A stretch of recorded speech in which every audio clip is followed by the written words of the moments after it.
නමෝ බුද්ධාය. දිනක් සොඳුරු රුව ඇති සිටු පවුලක දියණියක් තමන්ගේ නිවස අසල ඇති පාර දිහා බලාගෙන ඉද්දී මස් විකුණන මස්වැද්දෙක් මේ වීදිය දිගේ ආවා. හරි අමුතු දෙයක් සිද්ධ වුණා. අර දියණියට අර මස්වැද්දා කෙරෙහි හිත ගියා. මේ සොඳුරු රුව ඇති සිටු කුමරිය ඉක්මනට සිටුමැදුරට ගිහිල්ලා අතට අවුණු රෙදි ටිකත් කනකර ටිකත් අරගෙන ගෙදරින් එළියට බැහැලා අර මස්වැද්දා පිටිපස්සෙ යන්න පටන් ගත්තා. මස්වැද්දා මුලින් ගණන් ගත්තේ නැහැ. නමුත් මස්වැද්දා මේ ගමෙන් ඈතට යද්දී මේ සොඳුරු රුව ඇති සිටු කුමරිය ඔහුගේ පිටිපස්සෙන්ම ආවා. මස්වැද්දා ඇහුවා කුමරියගෙන් ඔබ කවුද කියලා. මේ කුමරිය උත්තර දුන්නා මම ඔයත් එක්ක එනවා කියලා. මේ මස්වැද්දා පුදුම වෙලා නැවත ඒ ප්‍රශ්නේම ඇහුවා. ඒ තරුණිය ආයෙත් ඒ උත්තරේම දුන්නා. මස්වැද්දා හිතුවා මෙච්චර ලස්සන කුමාරියක් එක්ක මට ඉන්න තියනවා නම් කොච්චර හොඳද කියලා. කුමාරියත් කරත්තයට නංවා ගත්තා.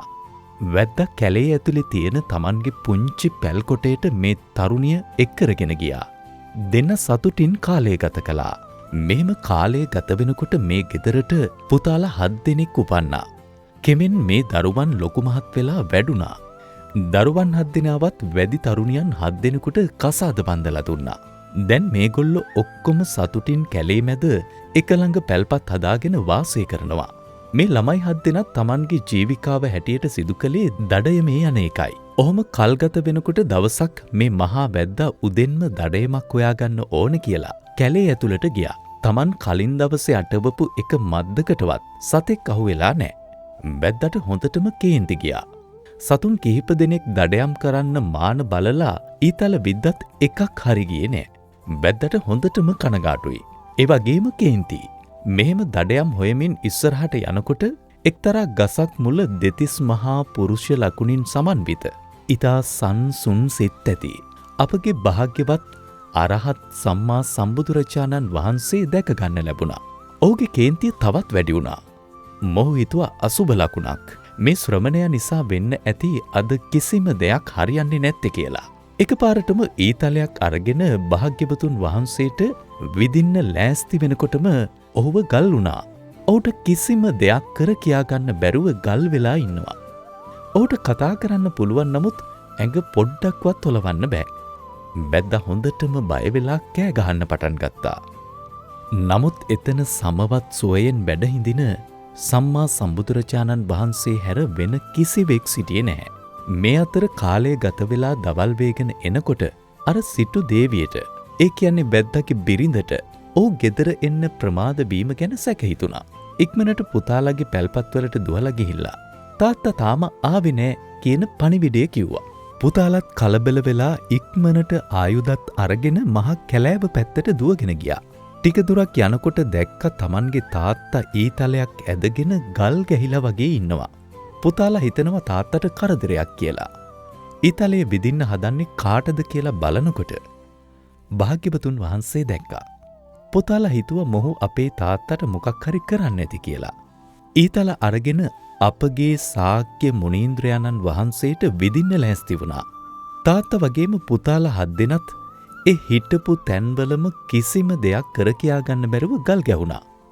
තවත් දවල් වෙනකොට පුතාලා ටිකයි තාත්තයි මොකද පරක්කු කියලා බලන්න ඕන කියලා මේ වැදි බිරිඳයි ලේලිවරුන් 7 දෙනයි කැලේ ඇතුළට යන්න තීරණය කළා. කට්ටිය කැලේ හොයාගෙන යනකොට දැක්කා තාත්තයි පුතාලා 7 දෙනයි ඊතල ඇදගෙන ඉන්න විදිහටම ගල් ගැහිලා ඉන්නවා. අර වැදි අම්මා එක පාරටම භාග්‍යවතුන් වහන්සේ දැකලා ඒ පැත්තට දුවගෙන ගියා.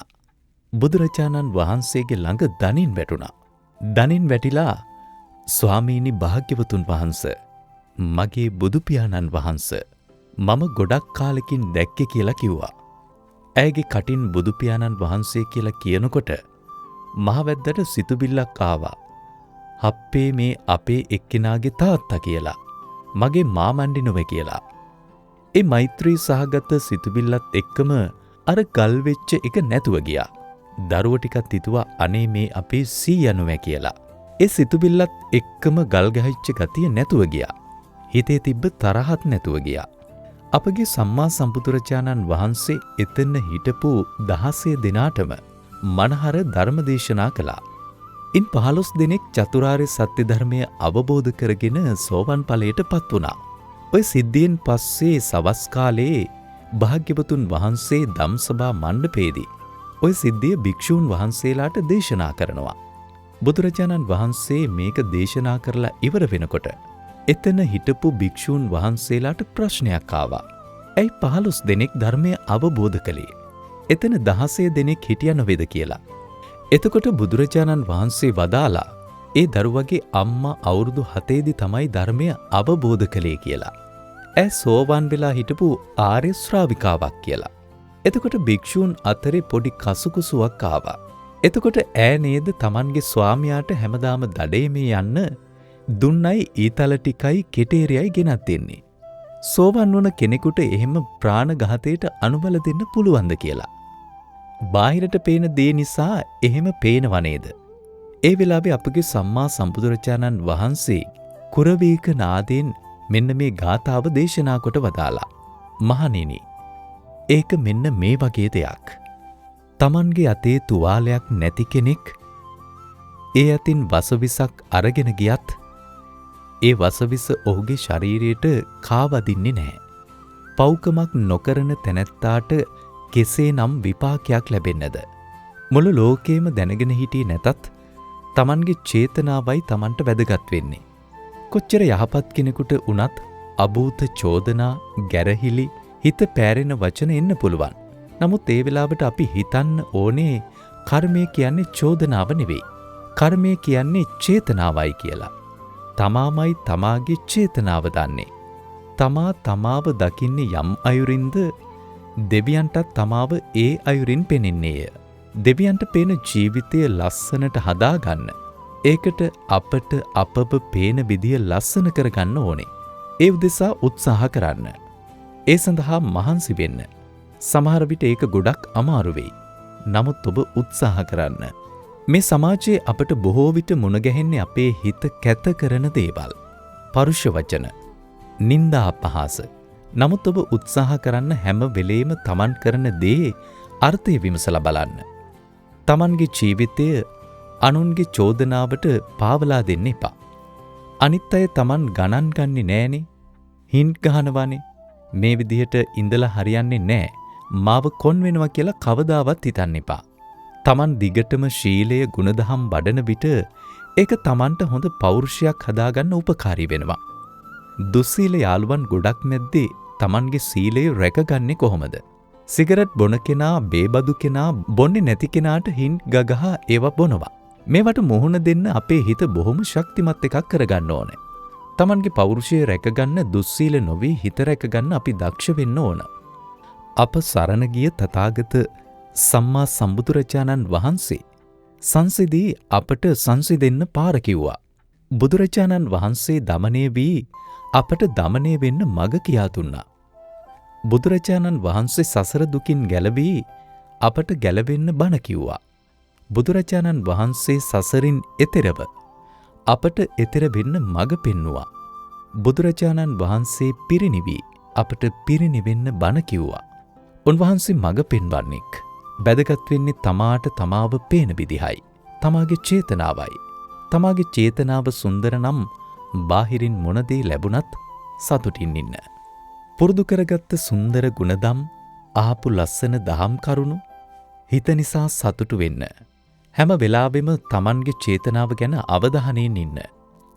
කල්යාණ මිත්‍රයන් ඇසුරේ සුන්දර පින් රැස් කරගන්න. අපි සුන්දර පින් කරලා ඒ පුණ්‍ය බීජ නම් කුඹුර හොඳට වපුර ගන්න ඕනේ. වපුරලා හොඳට ඒ දිහා බලාගෙන ඉන්න ඕනේ. හරියට කුඹුර වපුරලා ඉවර වෙලා ගොවියා අස්වැන්න ලැබෙනකල් බලාගෙන ඉන්නවා වගේ.